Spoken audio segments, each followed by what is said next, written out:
Mason. Boobs. I do like those. What's up? You want to hear a story? If I have to. You make it sound like it's an obligation. Contractually obligated? We didn't sign anything. No. So let's hear it. This story is because we picked up a recent subscriber. And so I thought I'd share a little story that involved this person. So, back when I was with the window and door company, we had a new hire, and we were in the delivery area. So we had a warehouse that we would load all our units onto a trailer. Wow. Okay. That would then get taken out to the job sites so that the installers could install all the units, all that good stuff. So I was out there. There was the typical delivery guys. And then one of the owners ends up walking out. And I think one of the guys had been hired like within a day or two. And I was like, hey, has anyone talked to you about our sexual harassment policy? And he's like, no, why? I'm like, well, sexual harassment is not allowed unless it is done towards the owner. I turn, grab the owner, and start just dry humping him on the side right there. And he's like, get off of me. It was all just playful and fun, but it was one of those funny things as far as I feel like the construction site, is there such thing as sexual harassment? Apparently there is. Apparently, the construction industry has gotten a little softer than I thought it had. Yeah. And so when I came back to work with the general contractor that I'm with now, they have a employee handbook that they have. And part of it is talking about, there's no bullying, there's no this or that on projects. You're supposed to, be up, just professional and all these things. And I'm reading this going, are we serious? This is construction. So I went and asked the owner, I'm like, hey, I read your handbook. Seems like we're not allowed to do some of the stuff we used to. He's like, huh, I haven't read it. So I'm pretty sure the office administrator had put it together, and she was very professional, very detailed, and went through it. And she's had a background with a construction company previously, and so put that together for us to make everything professional. But it was there's some stuff that you're reading through where it's this is not how we're going to address each other. No, that's strictly for the business's safety. Yeah, and then there's also if you get a guy in the company where he's going to be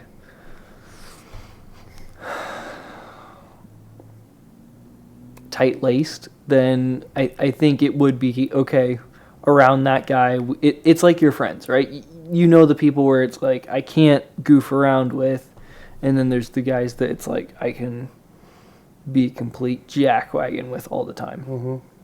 So I'm assuming that they're trying to be in preparation of that and also prevent any lawsuits where it's there's a culture of just inappropriate behavior. It's actually, no, we have a handbook. He was just this person, and it's all right, that makes sense. But at the same time, I'm this is the trades. We need to be very clear with what we're doing. I've even thought of putting together a employee agreement for Saito for the future. That's going to be hey, just to be clear, here's the language that you can expect when you work with us. It might be directed at you at certain times. This is not meant to be harassment or bullying. Just to be very clear, though, if someone calls you something mean with an expletive in it, that, don't go crying to some lawyer. Go get that piece of lumber, you lazy fuck. Yeah. Or it's just every once in a while, you tell people to fuck off or whatever, and it's and usually it's in a playful way, but there's also, it just takes that one wrong person where it's no one tells me to go fuck myself, and it's That kind of leads pretty nicely into a rant that you wanted to talk about. Speaking of soft people. Yeah. Well, okay. So this is... My brother has told me about when he was with a previous... Why is he walking in your office? Who is it? Oh, he just always walks around while he talks on the phone. He can't sit still. When my brother was with one of the previous electrical companies he was with, they had a rule that if the temperature was above 110 degrees outside at like noon, they would shut down work for the rest of the day, but they wouldn't send the guys home. So the good news was they paid the guys for the rest of the day, but the guys would just sit in the trailer. And it's not like, oh, guys, we've got a thunderstorm out right now. We're going to see if it blows over. It's 110 degree heat. We're going to see if it blows over. It's like, no, it's going to be 110 degree heat until like 6 o'clock. Right. And so it was such a common occurrence that guys would bring stuff from their house to work on while they were at work. So if they had little projects at home that they were working on in the garage, sometimes they'd bring it to work because they knew they'd have time to work on it. Some guys had books there just because they knew they'd be able to read. Or smart on their end, absolutely. I'm like, yeah, all for it. And then I'm hearing my supervisor talking about how some of these guys who do asphalt, there's a mandatory 15-minute break every hour that they're working. I can kind of understand that one because when you're doing asphalt, it's hot as hell, and it's hot outside already. There's no shade, but it's still like, so you're telling me that we're working 3/4 of every hour? And then, like, I was even being told this week where it's going to be hotter outside, guys, so just, like, be paying attention to that. We're working inside a house. The AC shut off, sure, but we're in the shade, technically, in my mind. So, yes, it's going to be hot because we're working, we're moving, all that stuff, but it's like, make sure you guys are just being aware and taking care of your bodies, take breaks if you need to. It's like, no, it's shut up, put your head down and work. Like, it's Arizona, so yes, like, if you need to, like, if someone says, hey, I need to go get water, you don't call someone a bitch for getting water because it's like you're going to find them dead at the end of the day. But at the same time, it's like, do we need to create this culture of like, all right, guys, it's our hour timer, everyone in the shade, cool off, splash some water over your head. It's like, shut the fuck up. Get to work. Like, there's a part of it where I understand. The trades are coming into... They're coming into the 21st century with the working standards, environment, all that stuff. But there's also the part of it, too, where I'm like, hey, like, we got to get shit done. Yeah. And just because it's hot outside, just because it's cold outside, just because whatever, it's like, no one cares. It's just like everything else in society. One person complains about something and everything has to change. Yeah. And it seems like... part of that it's become this standard that we have, right? In terms of, like you said, one person complains, we acquiesce, rather than saying, shut the fuck up and get back to work. Because if you have one person out of 10 and the other 9 look at the one guy who's bitching and be like, shut your fucking mouth, pick up your hammer and get back to work, or whatever it is, it's like, that guy's going to shut the fuck up, and in a couple years, he's going to be one of the guys who tells the new bitch in the group to shut the fuck up and move on. So, like, you create that culture. But we started acquiescing for all these people. Yeah, I feel like you can't even do that anymore because people at home have been babied so much. They can do whatever the fuck they want. It's harder nowadays, I think. Absolutely. Whereas, like, you know, parents would be like, if a kid gets in trouble, especially because Abby, she's going to be assistant principal now. But it's like these parents now just like act like their kid can't do wrong instead of being like, you get the couple of parents that are like, yeah, I believe that because he's a jackass. Yeah. But it's like, it's always like, no, he didn't do that or something else happened. Right. So like, I don't know what's with these people nowadays. Yeah. And it's pretty much just businesses covering their asses. Why not just make it optional? What optional? Like all these little breaks and little things. No, like that. If you make it option, but then do you get like performance reviews and stuff like that? But at that point, it's going to be. I'm assuming it would legally be looked on as like, oh, you can take the break, but it's that unwritten rule of if you take the break, you don't get promoted, so you better not take the break if you want to. Exactly. So it's like you weed out the weak. Why not? How are you going to handle that in your business? Just be very upfront with people as far as to say, like, we have a handbook that talks about, like, hey, we're here, like, I think it's in the core values part, we do the fucking work is one of them. And I put the fuck word in there for a reason. I had a guy who was coming, I go to church with him, and he doesn't swear. I try and be respectful around him, that when I hang out with him, I try my best not to swear when I'm with him, and usually I do a pretty good job.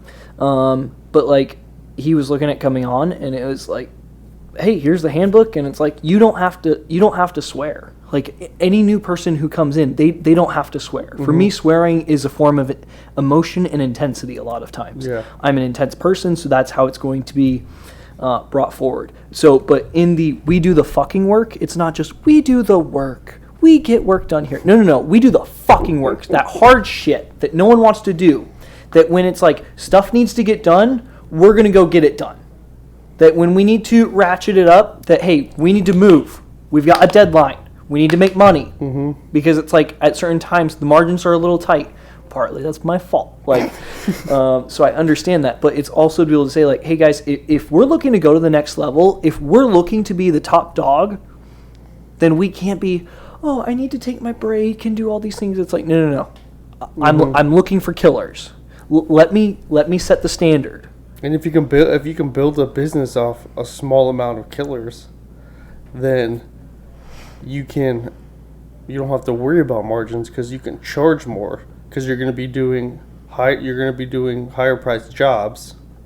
Yep. But you're going to have that background of like, they said it's going to be done, it's going to be done. And that's what people are going to pay for. Yeah. Instead of a lot of these companies are just more of quantity. Yep. They hire people on, they want to get as many jobs as possible. Yeah. I heard, I was listening to a talk by Alex Hermosi, he was talking about Who's that? That sounds familiar. He's one of the owners of a business called acquisition.com. Oh, okay, yeah. He ran Gym Launch or started Gym Launch and things like that. So, but he was talking about that for businesses, the growth is better served when you invest into the employees rather than just bringing more employees on. Rather than just bringing more people in to say, hey, how do we create depth with the people here? You get a better return on that in all cases. So that's why I tend to flock more towards like local businesses because that's kind of how they're run. They're not globally and they're just grabbing anybody who wants to work with them and working off the name of it. Yeah. So like inside of what we're doing right now, and I know we had this kind of earmarked for wanting to talk about it later, but my computer's screwing up on something. Anyways, I'm trying to just look farther down the road to say, I want one more guy on the Cyto crew right now. I've got a guy that I'm kind of going after to see if he's How many people do you have? There's 3 of us right now. Gotcha. So I want to get 4. And then try and say, hey, let's build it up to where we're extremely competent to the point where we're top of our field. Mm-hmm.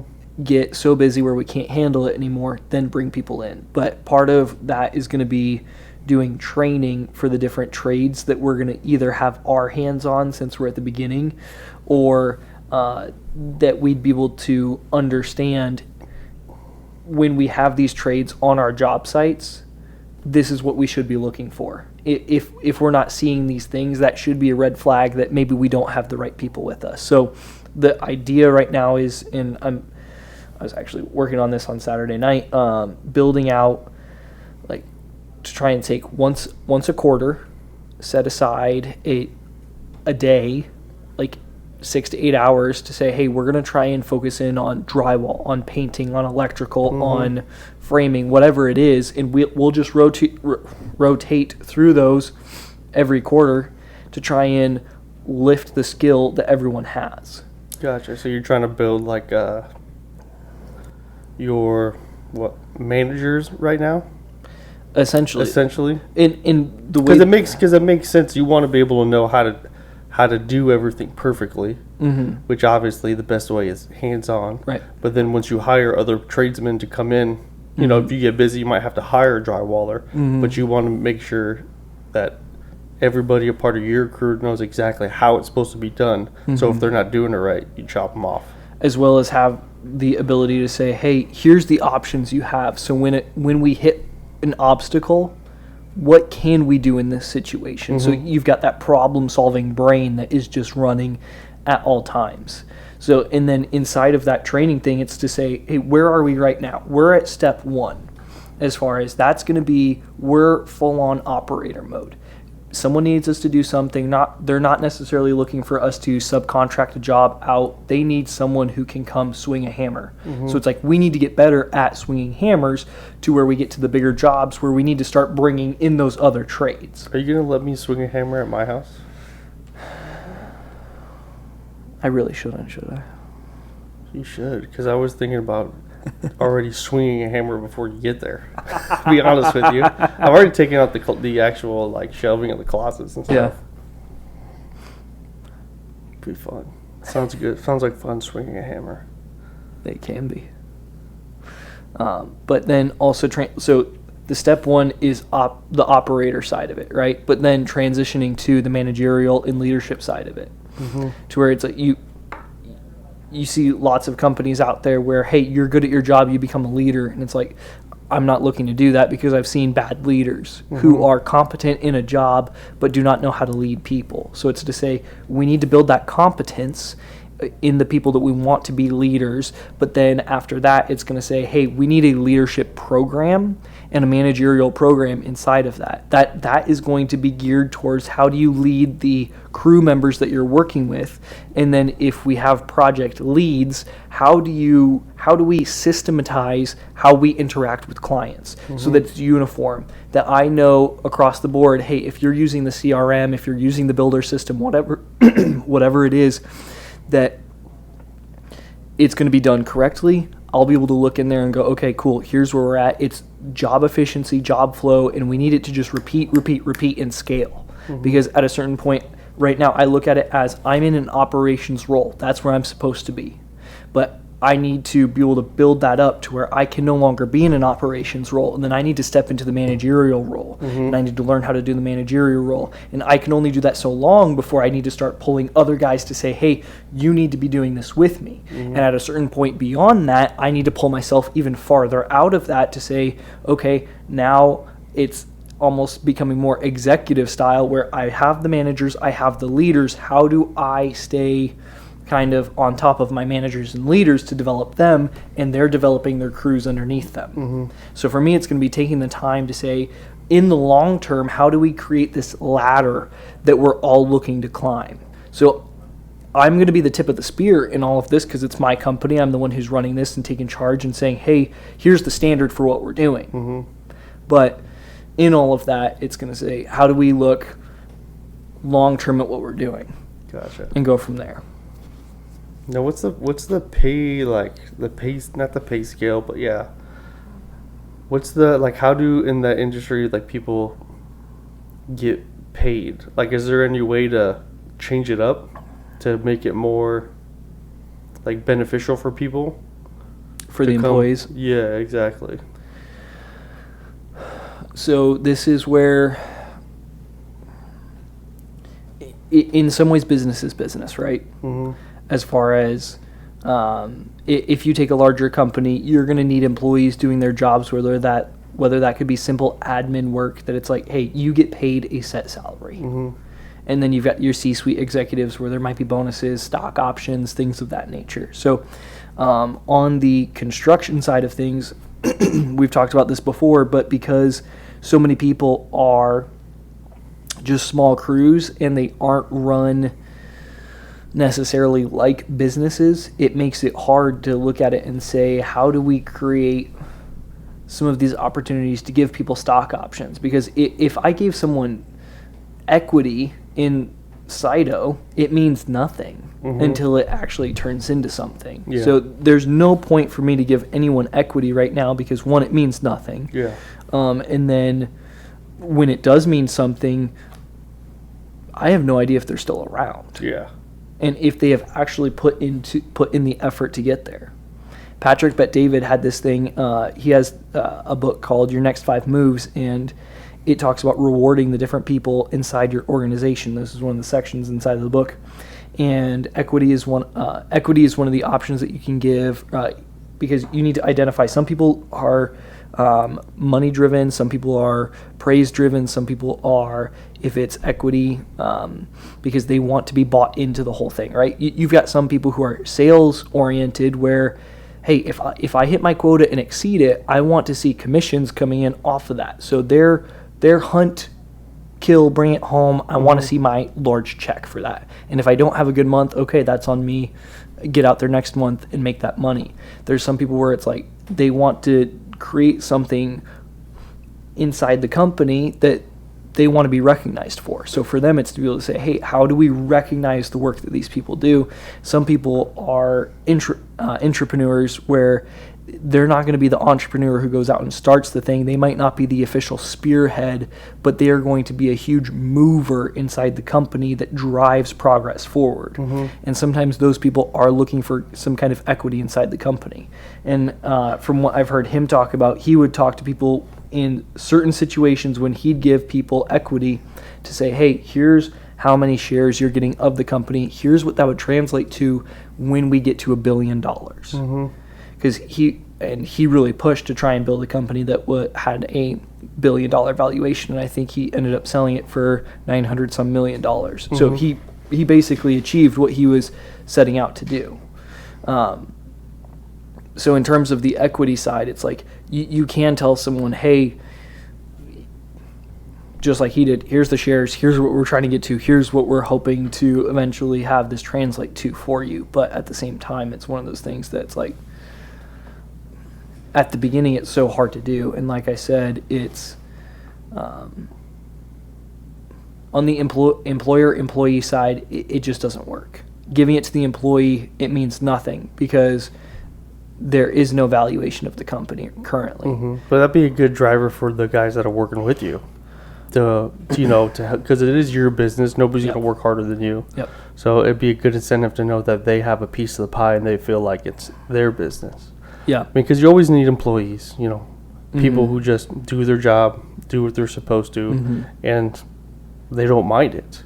But you got to give them something to work for, something bigger. But those are for people that you want to keep around.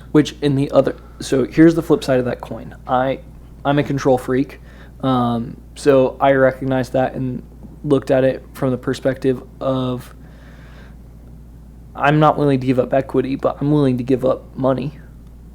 So there's any way you can do it. So for me, it's to try and say, how do I pay my guys more than probably the market rate for what they're doing? And who, if you give up equity, who are those people that you would be willing to give it to? Usually those are the people in the ground up. Right. And so for me, though, it's also to say, like, Bobby and Joe have been doing this with me for a year and a half now. In my head, and we'll kind of assess how it is when we get there, but, like, in my head, I want to see at least 5 years from anyone before the equity conversation even starts. To where it's like... as long as they know that that's a possibility. Equity, or just get paid a fuckload. I mean, you got to do that. You got to either pay them or you got to give them some kind of incentive. Right. And the incentive I'm giving right now is just paying a fuckload. And I'm fine with that. I'm happy with that because in the end, my thing from the beginning is, hey, I'm going to pay you a lot of money, but I'm going to expect a lot of you as well. Plus, they make you'll make them feel like it's their business too. And whenever I talk about the business, it's us. It's not me. It's us. It's us all together that when we get there, when we arrive, when we make the money, when we accomplish this, I'm not looking to have a closed hand on this. I want to build something ridiculous, but I want us to build something ridiculous. Done right. Yep. Smart. Exactly. That is smart. Yeah. So, but the big thing I've kind of noticed about myself in the last several years is that I'll get a little over my skis with, I think I'm very good at ideas and kind of planning and kind of seeing things in the future. Sometimes the part that I'm not as good at and staying as disciplined on is being like, okay, I can see what is supposed to happen a couple years out. Mm-hmm. What are you supposed to be doing right now, and are you doing it? So for me, the big thing has been when we did the photo shoot, which is a month or two months ago, it was setting out like, hey, I've got a couple of goals that I want to try and hit in like 5 to 6 months. Let's get this license, certain amount of money in the bank, trying to get different tool sets built out, things of that nature. And so for me, it's like, all right, the training program's cool. I'll put some time and energy into it just because I'm excited about it. But the majority of my time and energy right now is being put into the course to be able to get this test done. Oh yeah, you got to prioritize. Yeah, and so for me, it's just been like, all right, how do I start to really prioritize and execute? Where it's like, I've got these ideas for the future. I feel like I can see where we're supposed to go and what we're supposed to do. But what steps are drawn back from there, and which one is in the way from me getting to the next one, and starting with that one right there and starting to really attack it with intensity. Do you track stats For like as far as like numbers for the jobs? Yeah. Yeah. Not like per job, but even break it down more, like more specific. Like this bathroom model, we made this much. This tear down, this swing the hammer, this drywall, kind of try to put it in different sections to find out which one nets you the most money. Right now I'm keeping track of all the jobs that we're doing, the net that is made off of it, the amount that it's paid to the guys, trade partners, materials and tools and stuff like that. The hard part with what we're doing is everything varies so much in size. So like this past weekend, we had a job where we're doing a fascia replacement on a patio that involved a little bit of drywall repair. But the drywall repair is like a 2 foot by 1 foot section. So compared to something else where we're doing drywall, and it's like we did the window and door, one of their offices, we did all the drywall in there.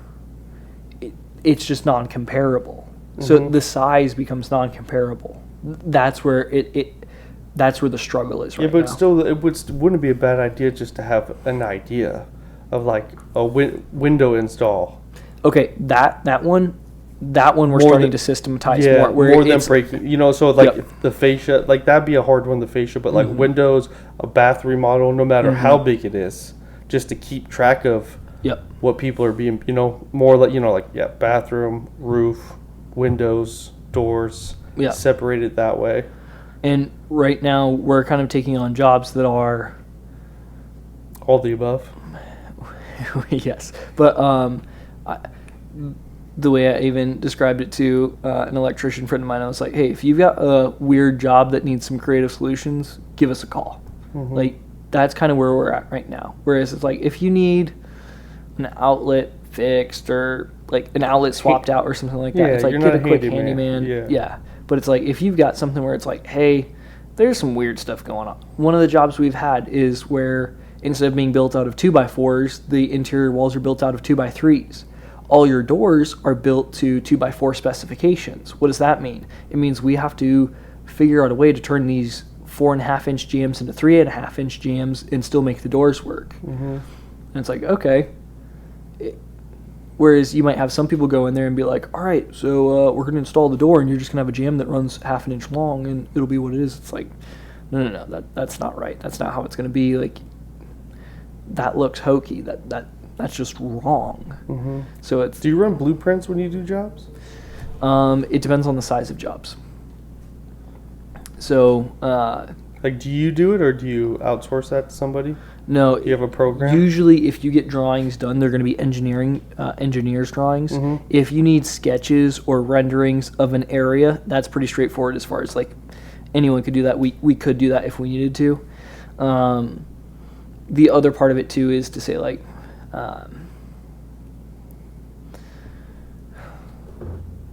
a lot of the drawings on that scale are usually For permits and stuff like that. yeah, in structural things where even there's a project that I'm on right now that's multi-seven figures. So we have architectural drawings of the place. The lighting that was on the drawings that says, hey, there's going to be lights going here, all kinds of, and switches going here. We rewrote it in the field. Mm-hmm. And that's fine because as long as we're inside of our load calculations for our panel and all those things, that we're going to be fine. Like if we start doing things that are against code by running double taps and breakers, like the inspector is going to catch that and be like, whoa, guys, you can't do that. Yeah. But if the designer comes in and says, hey, we'd actually get better symmetry out of doing X, Y, and Z, it's like it's not the engineer's job to go through and say what makes the most sense inside of this project lighting wise. That's the designer's job. Our job is to make sure it's up to code. So the engineer's going to make sure that everything's run to the right location. We've got the correct amperages and things like that. So, but that's what the drawing's for the most part. Gotcha. You'll have like designer drawings that are more like, hey, this finish needs to go here. This light needs to be centered on this bar area. Gotcha. So My 8-year-old just sent me a voice message. I'm gonna listen to it. live on air. Yeah, he also said, I'm mad with a poop emoji. Stop! Okay. Pooped your pants. Dad, can I have your massage gun, please?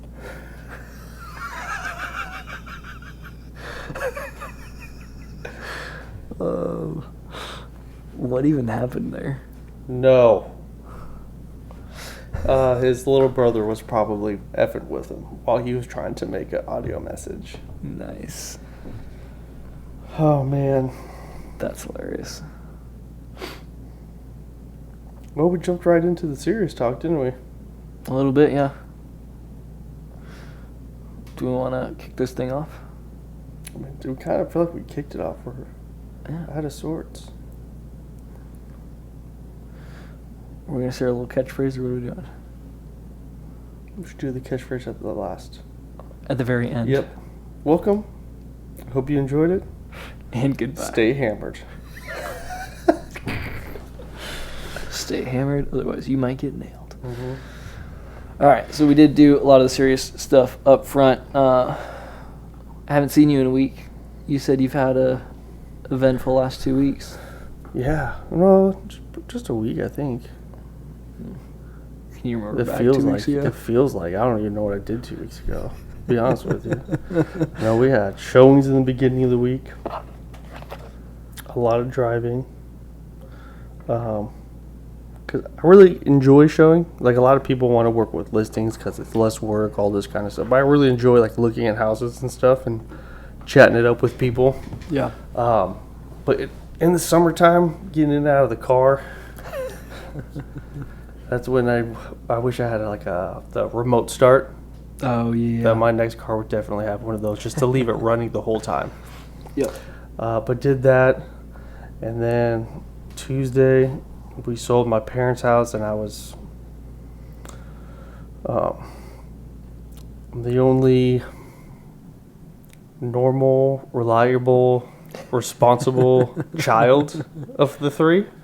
So I was doing all of the heavy lifting, figuratively and literally, with everything. Mm-hmm. So that took up a full day. That was a long day. And then took the boys to their first camping trip Nice. up at the Grand Canyon. And then we also went to the Grand Canyon. First time I've ever been there. Oh, really? I've been here 34 years. Well, I guess technically I was there, but I was in like one of those baby satchels. I don't Yeah. even think I was a year old. Okay. Yeah. But it's cool. That thing's huge. Yeah, it is. I didn't realize how long it takes. Like, I really wanted to do the Skywalk, Mm-hmm. but that's all the way on like the east side of the rim, kind of thing. Okay. No, west side of the rim. Still on Arizona side. Yeah. But it's not on Utah side, but on Arizona side. But it was Nevada. I don't know. I thought we shared it with Nevada. Maybe. I thought it was Utah. Yeah. Because they're north of us. Yeah, but anyways, that was just to get over there would have been a 3.5 hour drive. So, but I mean, it's a giant hole in the wall. It's beautiful. We were there for an hour. Unless you're going to go to all the different parts, there's no real reason to stay there any longer. We almost did one of those tours, but that would have been too much. I'm too impatient for that. But we also went to Arizona. That was pretty cool. Oh, yeah. Where you drive through. Yeah. Yeah. The white-headed or something bison. Those things are fucking massive, dude. Dude, bison are awesome. Yeah, that was cool. We saw some bears. Some wolves. Oh, really? Yeah. Dude, wolves are a little scary. Yeah. You have to roll your window up when you enter the bear and wolf section. I can imagine. That was cool. We also Especially for you guys. You're Yeah. rolling around with some snacks for them. Oh, yeah. And then we also went to Canyon Coaster. It's like I wouldn't even call it an amusement park. They have a little roller coaster. Mm-hmm. And like this big ass hill that you ride, you take a tube down on wax. Okay. Definitely for kids, but it was the boys' first roller coaster. There were no like flips or anything, and it had little adjustments on the side where you could control the speed essentially. Oh, really? You can go as fast as it can possibly go, but then you can pull up and it slows it down. Uh-huh. And my 8-year-old was pretty much cried the whole time we were waiting in the line, but he still did it. He was just so freaking nervous. Yeah. But they both had a blast. They wanted to go on it again. That's But awesome. it's stupid expensive. It's like $20 for a ride. And it was like $10 per person to go down the stupid fucking hill. The kids liked it though. It was cool. So we got a lot of firsts out of the way. Nice. Little under 48 hour trip down and back. Dang. Mm-hmm. You were dadding hard last week, huh?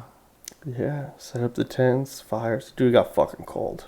Really? Yeah. I looked at the temperature. For some reason it said like at nighttime it was going to get down to like, I think it was like 51 or something. I was like, oh, okay, that's fine. You know, you can camp in that. Something happened because we camped about 10 minutes south of the Grand Canyon. So it was like it's an 8-9 minute drive to get to the Grand Canyon. But it got all the way down to 37. It was fucking cold. Oh, and I brought one of those like Tempur-Pedic pillows. Uh-huh. Don't do that. Because when I went to go to bed, it was like hard as a rock. Zero pillow. Is that It one was- with like the gel inside and all that? Yeah, where like you lay your head down and it forms it. Yep. It was fucking awful. And then on top of it, we brought my 8-year-old. They had like the kids sleeping bags, which is like fucking nothing in there. And then the 8-year-old, he wakes up a lot. Like I swear to God, I think he sleepwalks. But anyways, like maybe it was asleep for like an hour, and then I can hear him, his teeth chattering. I touch his face, it's fucking ice cold. So I got out of my sleeping bag, covered him with it, and just held him and froze my fucking ass off the whole night while I saved his life. Dude, you dadded to the extreme this weekend. Oh my goodness. It was rough. I got zero sleep. And the following day we had to go to the Grand Canyon. And then we drove to Arizona too, which is only like an hour away. But That's awesome. it was cool. The boys were surprisingly good. They just fight all the time, dude. It's constant. And call each other names. But it is funny sometimes. It's hard not to laugh. But yeah, that trip alone felt like, I was telling you earlier, it just felt like I don't remember what happened the last couple of weeks. That's how long I feel like I was gone. Yeah. Nice. What'd you do? Last week, working, and then over the weekend had the job replacing the fascia on the patio, little drywall repair over there. We got done with that actually pretty early from what we usually get done with, so spent some time with the wife before she had to go to work. And then How's the married life? I feel like it's like marriage, where you don't love anyone more than that person, but there's no one who can make you matter than that person. That is very true. So, I don't know. There's some stuff that, like, I was telling her today, I'm like, I'm just super grateful for, because I've noticed that, like, I've just been eating a lot better with her. Like, it makes it a lot easier where she'll, like, make a bunch of chicken and vegetables and rice all at one time just to meal prep stuff. So it's like, all right, like, part of it is I get taken care of on that front. So, like, it's almost like she makes lunches for us. I'll make breakfast for us. So when she's coming home from work in the morning, from working overnight at the hospital, I'll have breakfast for her when she shows up. And then, so it's kind of, we've been able to fill in the gaps for each other's schedule. And then just, I don't know. Yeah, then you have kids and it makes it harder. Yeah, that's why we're trying not to do that just yet. You guys using protection. Yes, we are. Good for you. Doesn't always work. Well, then. Did you find the extra small condoms? I had to go extra small, but they've okay. they've got them. Yeah. That's good. Yeah. Good. Yeah, I was worried for you for Scroll a little bit. back on Amazon and. Yeah, I didn't want them to fall off for you. Yeah. No, we're good. Yeah. And then Sunday, went over to lunch at my parents' house after church, and then I spent last week working on my truck. So I was changing the oil on my truck. I don't know anything about cars, right? So I know I've changed my oil twice now on my truck. I feel like I'm pretty, like, okay, I understand it. While I'm over there, my friend Forrest took a look at my brakes just because I was like, hey, I don't know what to look for. He's like, you've got some metal on the front one that we should probably take care of. So I went over to his house on Sunday, and it looks like just had started, but learned how to switch out the brakes. So he kind of walked me through it, but I was the one who had my hands on all the tools and everything. So I was super proud of myself because I'm like, I work on houses. I'll tear houses apart. I'll put them back together. I know what to do. Cars, it's a foreign language. So Yep. I watched a couple YouTube videos on how to change out my radiator. Did it all by myself. really, Car worked. I was so proud of myself. yeah. So that's crazy. Oh, on Sunday, well, not yesterday, but the Sunday before, I shot my best score in golf. Yeah. Yeah, I shot an 80, Nice. which is good for the most population. For people who are good at golf, that means nothing. That's awesome. Where'd you shoot it? We play on Sundays just at the Sun City courses. Oh, okay. Yeah. So nothing crazy. I'm a novice player. Hey. That's good, right? Mm-hmm. Part of me feels like I need to pick up some golf clubs. Just because everyone talks about, like, oh, that's where, like, people do business deals. And I know that I'm a long ways away from it, but I'd rather not get to the point where someone's going to be like, hey, we should go golf together. And it's, like, going to be a person I want to do business with, and then be like, all right, I'm going to just be rolling my ball all the way down the fairway or into bushes. Or Dude, it's so fucking hard, so you better start now. Seriously, I invest probably too much time in it to be mediocre. Yeah. All right, what else do we have in our notes? Not a lot. Yeah.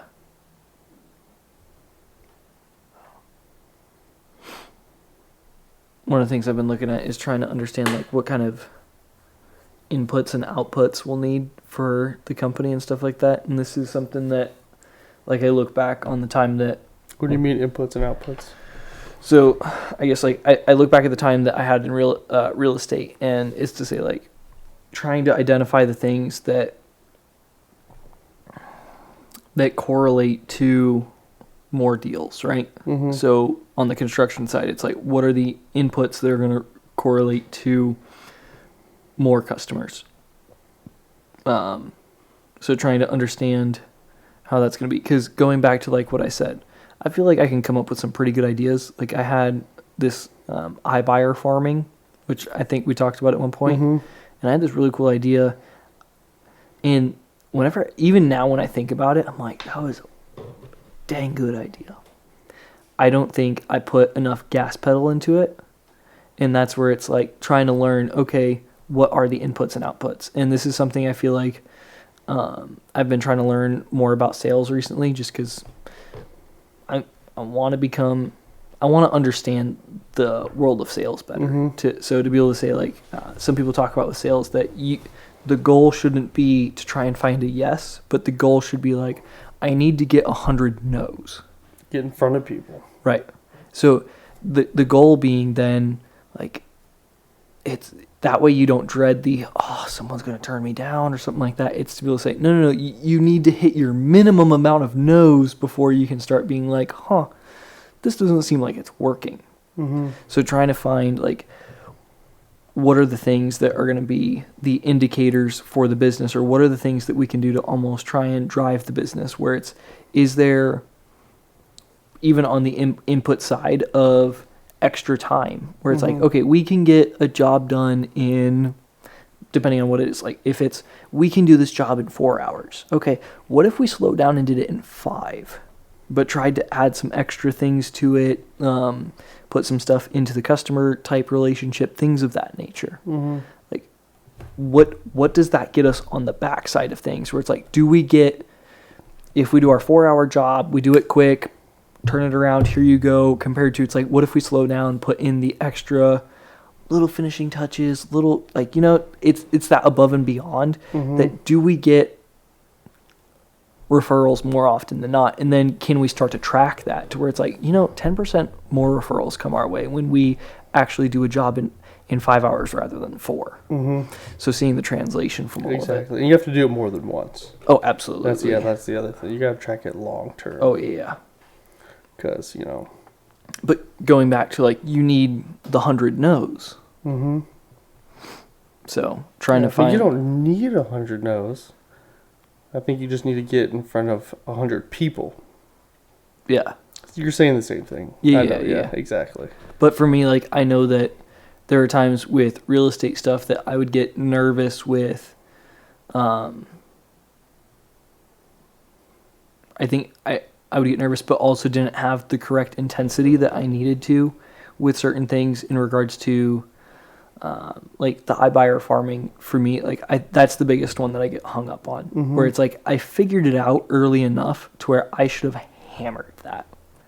And then been like, so I tried doing flyers door to door and realizing this doesn't work. Okay, how do we pivot? Because the idea is still good as far as how I was, everything up until that point. It's the presentation to the potential customer that was the part that was wrong.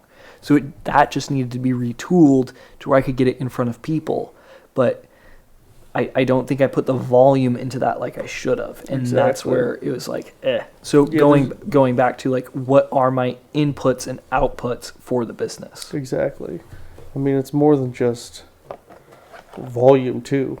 Like, if you put it in real estate, like, you could do 5 different things in one specific neighborhood or area, and you don't see the results that you want. But you could use that same exact model in another neighborhood and could see phenomenal results. Yep. So that's why you just have to play with it. That's why you got to play the long term. Yep. And probably correlate that with construction somehow. Well, it's the same thing, right? As far as it's depending on who you targeting, what areas, and how are we doing that? Because right now, like we've talked about before, we're trying not to necessarily we're trying to do everything word of mouth right now until we get the license and make sure that everything is, like, that's the priority as far as let's attack that. Let's not try and get fancy with anything. Let's try and make sure that. How do you want people to bring up Saito? What do you mean? Like the window and doors company you work for, they're very specific in what they do, and people seek out that because they're good at it. Same thing with, like, there's general contractors.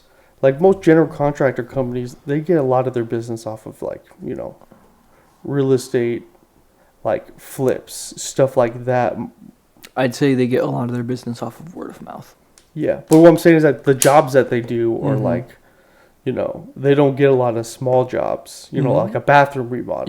Yep. They probably get more full things. They Mm-hmm. almost look past like, oh, this is a contracting company, Yeah. but I don't need that because I just want my bathroom remodeled. Mhm. So they'll go search for like a bathroom remodel specific company. So this is the part that excites me about the trades, is I think, and we've kind of talked about this before, but I think the trades is extremely heavy on word of mouth. That it's like, hey, I'm looking to get my 100%. kitchen remodeled. Like, I'm trying to find someone. It's like, oh, I've got a guy. Or you see a friend. Hey, like, your house looks so nice. Like, who did this for you? And then now you've got the connection, right?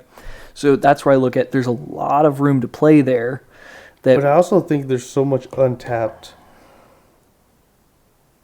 Like, as much as because you own a business, you're in real estate, you're more aware of it. There's a lot of like online ads, online lead generation. And I think that's probably untapped in that industry. Absolutely. And I think you have the business set up properly with it not being,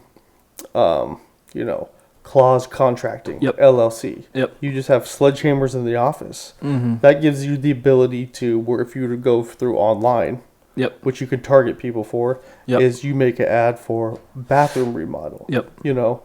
Roof So- repair. You don't think just because Yeah. if you look at like another thing which might benefit you when you're doing your stats and stuff, is to look up other company stats like what's that one like bath remodel? What's that company called? Rebath. Rebath. Like I've never had anybody give me or hear somebody give out a word of mouth from there, but they get tons of business just through advertising.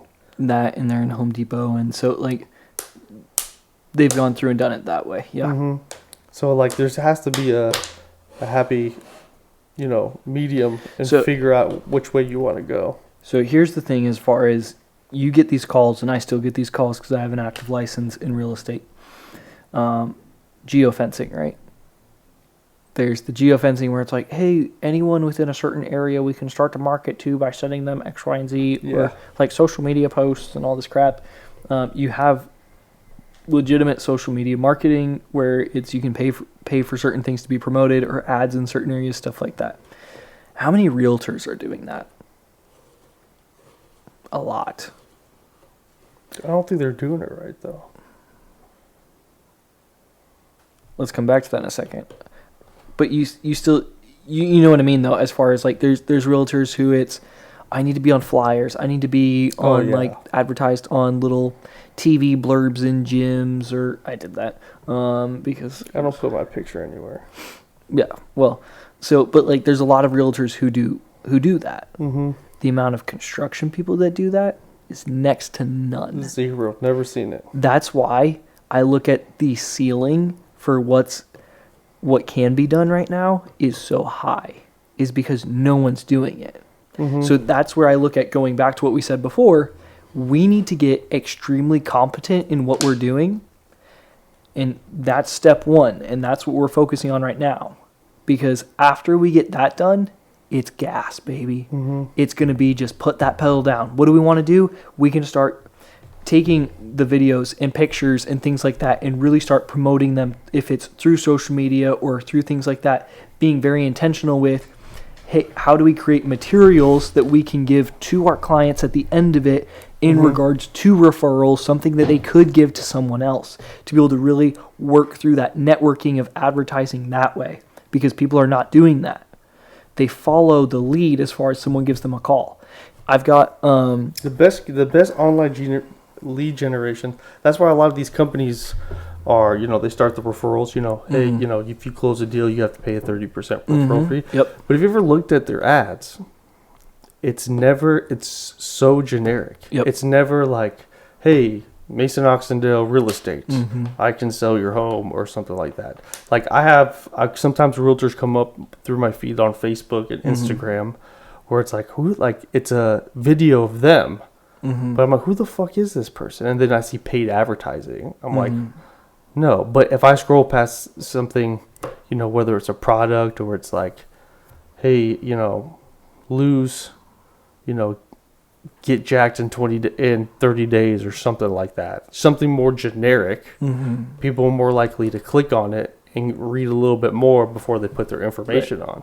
Yep. So I think, the route of videos of what you're doing, things like that, you still put that on social media and stuff. Yep. And you post, because that's your word of mouth. Mm-hmm. People say, oh yeah, you need to check out Sidle. They'll go to your social media and stuff. Yep. And you got pictures of what you're doing. Yeah. But then the advertisement's more of like sick ass fucking bath remodel. Yep. But, I was thinking about that. Yep. And it's like, and then you hook them that way. There's zero construction people doing that. Yeah, and so right now what we're looking at in terms of how we're posting is it's just pictures. So it's not reels, it's not stuff like that. And the reason for that is we don't need to be drawing too much attention. It's more of we're building a portfolio for people to go look at. Nowadays social media is your website. Yep. The only reason why people have websites is for lead capture. So here's I want to get back to the real estate and social media thing here in a second, but the last thing I want to talk about on this is when I needed a subcontractor, and I needed a drywall recently, and so I found a painter this way. I went on social media, looked for painters, location Arizona, and found a guy. He did him and his crew did a great job for the first one we did together. We're getting ready to do our second job with them, so it's cool from that aspect. They're not doing anything too crazy with their social media. I think they do have an office administrator who's leading that up. She's doing a great job on that, but no drywallers were to be found. So I go old school way, just on the web, search for drywallers. Mm-hmm. The ones that you're going to find are these larger companies. Yeah. The smaller companies don't have a website. So to me, it's like there's this middle ground that needs to be that's going to be found as far as if you're a luxury builder that has a website, no one cares. Like the people who are going to care are going to be the high-end clients. Mm-hmm. The middle of the road clients aren't going to care about you because when you're posting 7-figure to 8-figure builds, that's not me. I need my kitchen redone for under $100,000, hopefully, right? Mm-hmm. In some cases, where it's like, okay, but how do we, does that mean if we can build a website and start advertising what we do and it looks like we fit a large demographic of what people are looking for, that means they can actually find us? So part of the barrier to entry for a lot of these contractors is, hey, no one knows where to find you. Mm-hmm. It's like, then, okay, we should probably put together even a simple website so that people just know, who do we contact? There's no yellow pages. The website is the yellow pages. The social media is the yellow pages. If you're not there, you're word of mouth completely, which there's nothing wrong with that if you can build a thriving business off of that. If you want to accelerate that or take that to the next level, it's like, hey, you should probably think about social media and a website being a part of what you're doing. Yeah, social media for sure. I guess if you want a website, you could put a website, but these large websites, in real estate or even social media, like Instagram, Facebook and stuff, LinkedIn, especially with businesses, because there's so many people on there and there's so much traffic that I think it's SEO on Google is pretty high without you having to pay for anything at all. Same thing with other websites. So on the real estate, if you have a profile on Realtor.com, Zillow, HomeLight, all these other things, because these websites too, they pull information from the MLS, so it's always updating. It's not like you have to keep track of all these, but it's more of you want to have your foot in everything. You want to you want to have at least an account for all the social medias. You want to have a finger in everything. You want to have your full fist running through one wall. Oh, 100%. Yeah, but you got to be everywhere because the more times your names show up and the more things are on, the higher you're going to be ranked on Google. Dude, I don't pay for any advertising, but if you type in especially, well, obviously my name, but everything comes up, or let's try it. Fucking my Pinterest comes up. Realty One Group, my pictures. Yeah, there you are. corporate's number, Look at that. Makes junior that college. Look, Oxidil my PLLC. junior college stats, my high school stats, Spotify. And that puts you over anyone else who's named Mason Oxendale. And I have a pretty. Yeah. But also too. Well, watch this.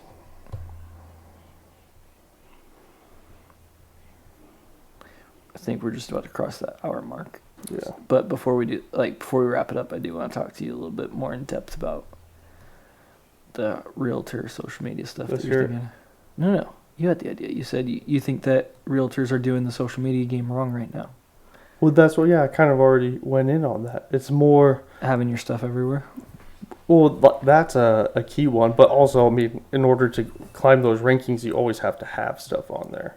Put stuff, updating it, things like that. Especially on social media, especially with like hashtags and stuff. Like those go into the Google calculations. And so like active on social media. But like as far as like, I don't like when I see realtors advertise themselves. Even like a lot of the because I don't do a lot of this stuff. Dude, I've watched so many things. I looked up Mason Oxendale Instagram. Sledgehammers in the Office came up. Boom. It's all about I mean, Dude, like there it is. It's again. That's hilarious. That's why I don't even think you necessarily need a website. And if you do develop a website, Okay. it needs to be a website that automatically grabs everything. Yeah. Like it grabs all your social media, any videos on YouTube. Well, okay, so I'd say here's the difference between realtors and the trades. If you look up a realtor, you know what they do. They help you buy a house, they help you sell a house, or they could help someone rent. When you look up a contractor, what do? You have no idea. Because like we said, they could be small little service, I take care of handyman things, all the way up to 7 to 8 figure builds and everything in between. So it's like you need to curate who you're looking for, right? So when you go to their website, it should be clear as far as who are you? What is your target audience? You want the person who's looking to be able to say, oh, this is luxury, this is not me. So in some ways, it's like you want to be professional, but don't front what you're not. Exactly.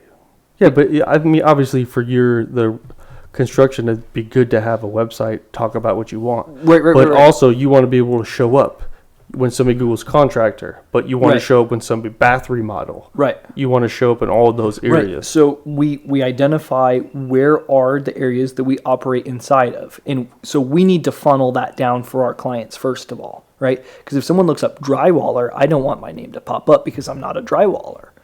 I want them to be looking up if it's kitchen remodels, bath remodels, house, like whatever that is, right? Or even too at the same time, like, looking down the road, you want your name to pop up as a drywaller, your company, because then they reach out to you because you want to ask more questions. They might be looking for a drywaller because they're trying to piece the whole thing together themselves, and they've got all those things, but they realize you can do it. Or you need to identify what is your target audience. So if your target audience is to say, we're looking for everybody and we will push the correct contractors their way, yes, that model works. If you're looking for, hey, we're trying to really work with this niche of people, gear everything towards that. Is that what you want, though?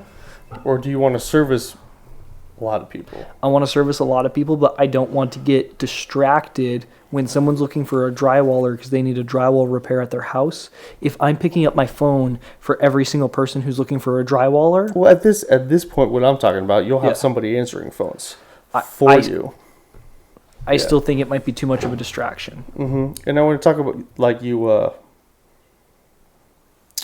talk about targeting things. Like, you can have a bunch of different things and target different areas. You can go after multiple targets. Are you just talking about, like, your overall, You just need to find the boundaries, right? Because it's to say, like, the license that I'm applying for, I'm not allowed to do electrical, HVAC, plumbing, and other specific trades. So if someone is looking up an electrician to hang lights in their house, and I don't want to be just the guy who's handing out referrals all day, I shouldn't advertise myself as an electrician. But as a business, can you, like, have electricians on staff? Yes. So, okay. So this is where maybe we get to, in some ways, the real macro, right? So if we go to the real macro in terms of the goal for Sledgehammers in the office, it would be that we're going to try and acquire small companies that have an electrician's license, an HVAC license, a plumbing license, because what we're going to try and do is start to absorb everything. So we might have all the license under one roof. The reason for that, though, is going to be geared around, we want to be able to do some of these remodels or residential builds and possibly even commercial. I know we're under running, one roof. I know that we're running long. No, we're fine. We're good. But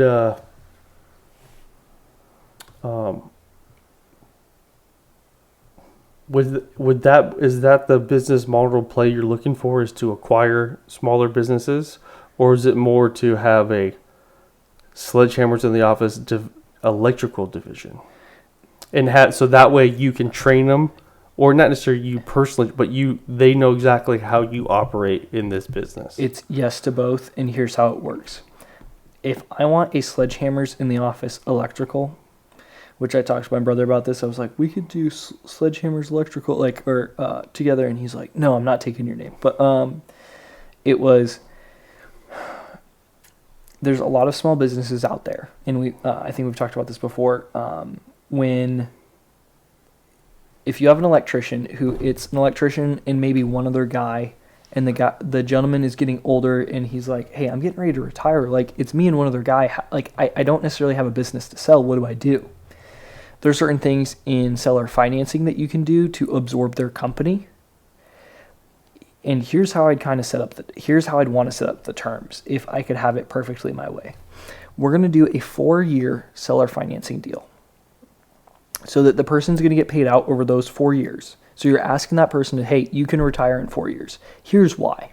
In 4 years of that gentleman being here and having the license, I or one of the employees can then go take the test, the trade-specific test, to get to become a licensed electrical contractor. I can't do it because I don't have the 4 years of electrical experience. Mm-hmm. So when I absorb the small company at a lower cost, ask for a 4-year seller financing deal, then at the end of the 4 years, I can go have one of my guys or me take the test. Now we have an electrical division that is licensed.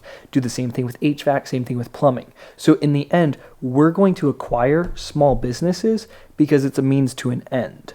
How do you make sure those small businesses work under the SIDO umbrella handbook? I feel like that one is pretty easy in terms of... Because you'll probably lose quite a few employees.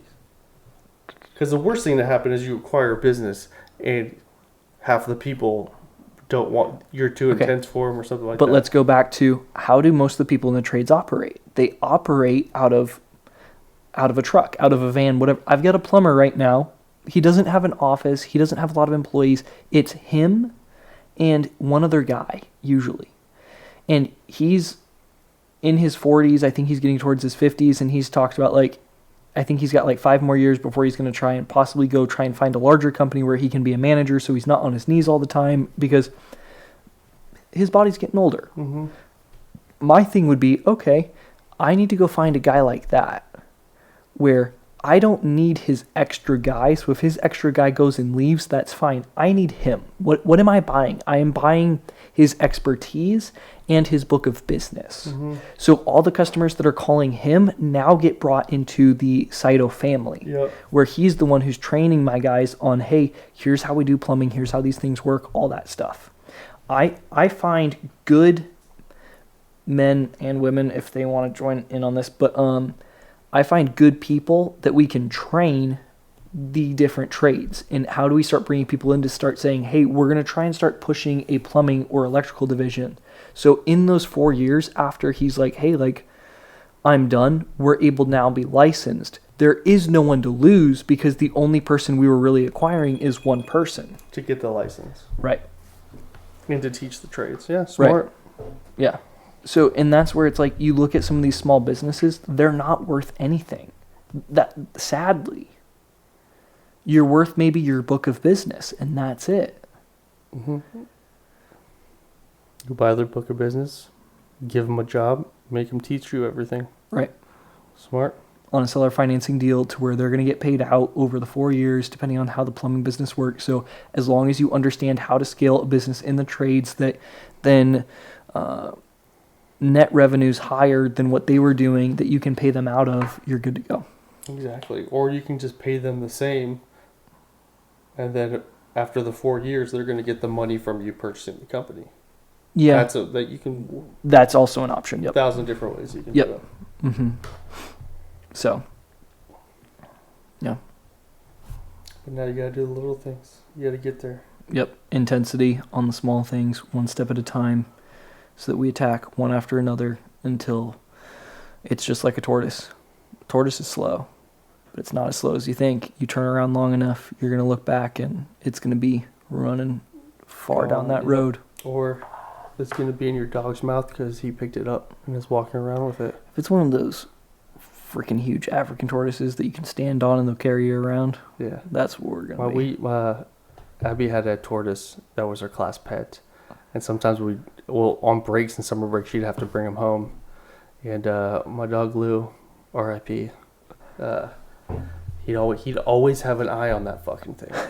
Always. And like if we were turned around too long, we would be like, "Where's the turtle?" And he'd just be holding the shell in its mouth. Not chewing on it, not doing anything, just sitting there holding it. Yeah. I've got one more story before we close this thing out. My pastor, he has, I think they're African tortoises or Sahara tortoises or whatever. So these are the huge guys that get up, like, and they can burrow into your house and shit. Oh, yes, they do. Yeah. Well, as the story goes, the tortoise was out of its burrow, and a cat went in its burrow. And the tortoise didn't like that. The tortoise went and sat in front of the entry to the burrow. And if anyone knows anything about tortoises' burrows, they are dug to essentially the exact specifications of the tortoise. Mm-hmm. So nothing can get past this thing. They can also go for up to like 3 months without eating or drinking at times. Oh, jeez. So that thing just sat there That's hilarious. and killed the cat. Did he eat it? No, cleaned out the skeleton like a year later. Oh, well, weird. Yeah.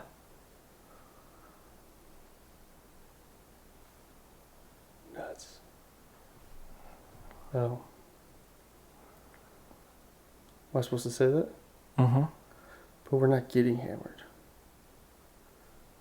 You say yours, and then I'll say mine last. Or I guess I should just say, stay hammered, everyone. Is that what I'm supposed to say? No. We just... Did you type something? And No, am I supposed just to do see your it? part. Just do your part. Oh, I thought you read it first. No, you read it first. All right, gentlemen. Let's No. No? No. You said we were going to do the other part and then just wrap it up from there. I don't know what the other part. I'm totally... Ladies and gentlemen, welcome to the end of the Sledgehammers in the Office podcast, where we celebrate the heavy hitters on the job site and in the office. Thank you for listening to this episode. Real quick, we'll just run through our numbers. Nothing's really changed too drastically, so here you go. Active homes, 8,209. This is the greater Phoenix area. That's down 639 from the last month. Closed, 5,346, down. The closed number is actually going down from last month, 434. A little surprising, but at the same time, not bad based on our active to closed ratio. Interest rate, 6.91. That's not changed even, I believe, after the Fed met. They're going to meet again, scheduled meeting in August. July. Like 27th or some shit like that. There we go. 2x4s, $335. Nothing's changed. Plywood, $15.35. Up $1.10. Half inch, 10-foot copper pipe, $27.81. That is, I believe, the same as last month. So, thank you all for listening. We appreciate it. Please comment, subscribe, tell a friend. Like we talked about with the word of mouth is going to be a big thing for us right now. So Yep. Hit the follow, hit the subscribe. And tell a friend. Mason, where can they find you? Instagram at Mason Oxendale or at Sido. At Say Sido, that was that. What's the handle for Sido? Sido_building. Sido_building. I'm there too, I guess. You are? Yeah. When you Googled me. He came up. I Googled you and Saito came up. I was like, what the hell? You can find what we're doing on the construction side at Saito_building. See what we're doing in construction. We're posting stuff about the jobs that we're getting done, mostly just in post form. Hope you guys enjoy it. So until next time. I wasn't ready for it.